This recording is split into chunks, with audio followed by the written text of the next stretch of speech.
A man wakes up in the morning with a lady by his side. He quickly gets up, gets dressed, and leaves before she wakes up and sees his face. His clothes and shoes don't seem to fit him. He remembers that yesterday his hand was twice as big as his face, but today it's different. That's okay, he's used to it. Everything changes every day. He changes bodies every day and wakes up as a different person. Every day he has to adjust to his new body and personality as his voice, his eyesight, and even his language change. He doesn't know why it keeps happening or what he can do to stop it. He designs and makes furniture alone. It's the only thing that brings him peace. No one can bother him. Sang-baek is the only friend he has. Sang-baek walks in and calls out Woo-jin's name to check if it's him because his face changes every day. Sang-baek scolds him for not deciding on a doorknob, and because of that, the whole production is on hold. He jokingly admires Woo-jin's new face and tells him they should go out tonight. Woo-jin meets ladies every time with a different face and profession. His friend tries to tell them the story of Woo-jin, whose face changes every day, but they leave thinking he's crazy. No one believes him.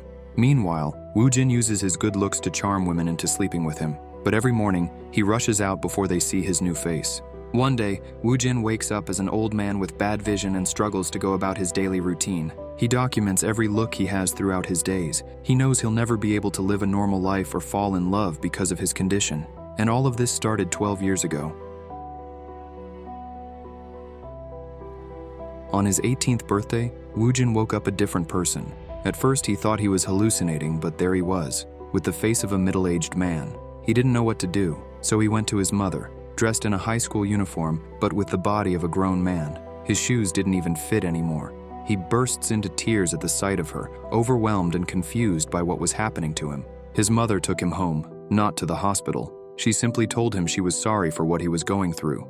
He had to drop out of school. It was impossible to maintain a normal student life. He struggled to adapt to his new reality and new bodies. While his friends were graduating and getting married, he was forced to live a life that most people would find unimaginable. After his first transformation, his friend Sang-baek came to visit and mistook him for Woo-jin's mother. He kept rambling about Woo-jin, unaware he was sitting right next to him. When Woo-jin's real mother came in, Sang-baek was completely confused. Woo-jin explains everything that had been happening to him. Sang-baek couldn't comprehend what he was hearing and began asking a series of rapid-fire questions. Woo-jin calmly answers each one, leaving Sang-baek in disbelief. Then, to Woo-jin's surprise, Sang-baek bursts out laughing. He hadn't expected that reaction, but he's relieved. Sang-baek was treating him like a normal friend. One day, Sang-baek comes to Woo-jin and tells him that he quit his job. The company had stolen one of Woo-jin's designs. That's when Woo-jin has an idea. They'll start their own custom furniture company and name it ALX. Woo-jin would handle design and craftsmanship, while Sang-baek would take care of sales. In the present day, a man walks into the workshop and greets Sang-baek. Recognizing him by his voice, Sang-baek greets him back. It's Woo-jin. Sang-baek is excited to share new design ideas, but Woo-jin shuts him down, telling him to focus on sales and leave the designing to him. Later, Woo-jin visits a furniture store, searching for doorknobs. Suddenly, he's drawn to a woman with a charismatic presence, a saleswoman at the store. He tells her he's looking for a chair. She guesses he works in furniture, having seen him earlier browsing doorknobs. She suggests he check out a brand called ALX. He's surprised by her kindness. What she did could get her fired. That only deepens his curiosity. How had he never noticed her before? He starts returning to the shop every day, each time with a different face. He plans to ask her out once he has the face of a handsome man. When that day finally comes, he goes to the store, buys some furniture, and nervously invites her to dinner. Surprised by his honesty, she accepts. He takes her to his workshop. She's impressed. She loves the company and says she's emailed them several times. While they eat, she even shares an idea for a new table design. Later, they arrive at her home and say goodbye. Woo-jin is anxious. This is the first time he's ever done this, and he knows he won't be able to keep up this appearance. Curious about this new connection, Woo-jin invites her to dinner again the next night. Afraid of changing overnight, he tries not to sleep. The next day, still in the same body, he spends time with Isu. They discover they have similar tastes in food and music. That evening, back at the workshop, they eat dinner together again. When Sang-baek suddenly returns, they hide until he leaves. After Isu leaves, Woo-jin stays awake, desperate not to fall asleep and lose his face. They spend the next day together, visiting different places, and he invites her to breakfast. That night, they share a kiss outside her house. But on the train ride home, exhaustion takes over. He falls asleep. When he wakes up, it's morning. His face has changed. He can't face her like this. He skips breakfast and texts her to say he can't make it. He visits the store, but she doesn't recognize him. Later, she texts him, worried about his sudden disappearance. In response, he sends an email using his company's account to answer one of the messages she had sent to ALX. Isu, now training new recruits, praises a young woman's work. After their shift, the woman invites her to dinner. Isu is hesitant until she hears the name Woo Jin. They arrive at Woo Jin's house. Isu notices that all the furniture inside is from ALX. She asks the young woman who she is, clearly confused. Isu assumes she's a stalker and leaves abruptly until the woman calls out, she is Woo Jin. Isu is left in shock by everything she's just heard, and she walks out in disbelief. Woo Jin is alone once again. After several days apart, Isu comes to his house, and this time, she's in the body of a Japanese girl. Isu offers to stay the night to see for herself whether or not what he's saying is true. In the morning, Isu wakes up and sees all the costumes and glasses Woo Jin uses to get through each day. Suddenly, a man with a completely new face walks up to her, and she knows immediately that it's him. They begin meeting every day, and his appearance no longer matters to her. One day, he even appears as a child, and Isu pretends to be his mother's friend just so they can be together. He's no longer alone. He tells her she'll always be able to recognize him by the way he holds her hand even if she doesn't know his face.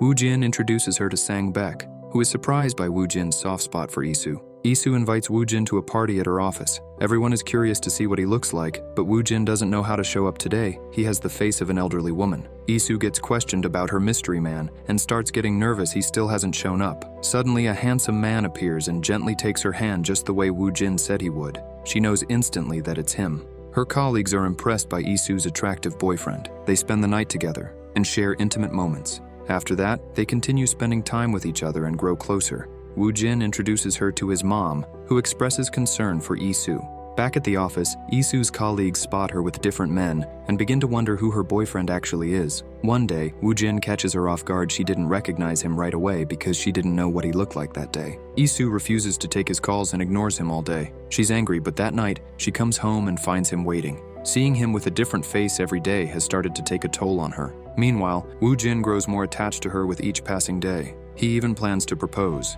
Isu starts experiencing strange symptoms like short-term memory loss and begins taking medication to help her cope. Her boss pulls her aside and says that people have been talking about how she's seen with a different man every day. It's damaging her reputation. Isu goes to a therapist to talk about everything she's going through. One day, Woo Jin asks her if she wants to get married, but she refuses not because she doesn't love him, but because she can't imagine how to make it work. She doesn't even know how to accept it herself, let alone explain it to her family or anyone else. She asks him for time to think, to breathe, to figure things out. But things don't get better. She continues suffering, and the medicine affects her memory and her mental health. During a visit with his mom, Woo Jin learns something shocking. His father had the same condition. He left, not because he didn't love them, but because he didn't want to make Woo Jin's mother sick. She tells Woo Jin he may have to do the same to let Isu go. She tells him, sometimes love means letting go even when it hurts. And if he truly loves Isu, he has to put her well-being above his own desires. One day, he visits the shop where she works, and they go back to her place together. Woo Jin tells her they need to break up. He urges her to stop taking the pills, then walks away, leaving her in stunned silence. Her life slowly begins to return to normal. She stops taking the medication. Her mind clears. Her routine stabilizes. The weight she carried begins to lift, but the ache remains. Living without him is just as painful. The silence, the empty spaces where he used to be, it all lingers. The love hasn't gone anywhere. 10 months later, Isu walks into the ALX office on a business trip and meets with Sang Baek. As she's leaving, she spots an address that might lead her to Woo Jin.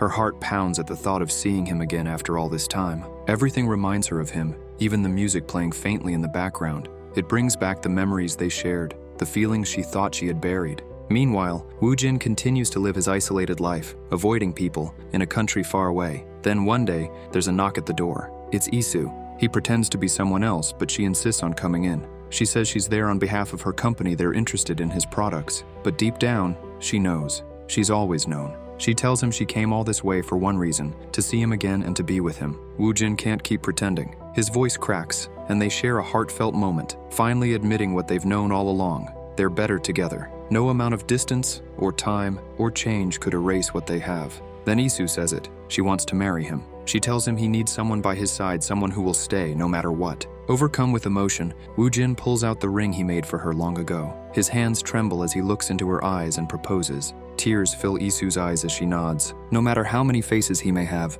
no matter how uncertain the future may be, she chooses him. Every version of him, every day with him. She chooses to walk beside him for the rest of their lives. And with that, the movie ends. We hope you enjoyed our video. Watch the next recaps on the screen, and don't forget to subscribe for more amazing recaps. See you in the next one.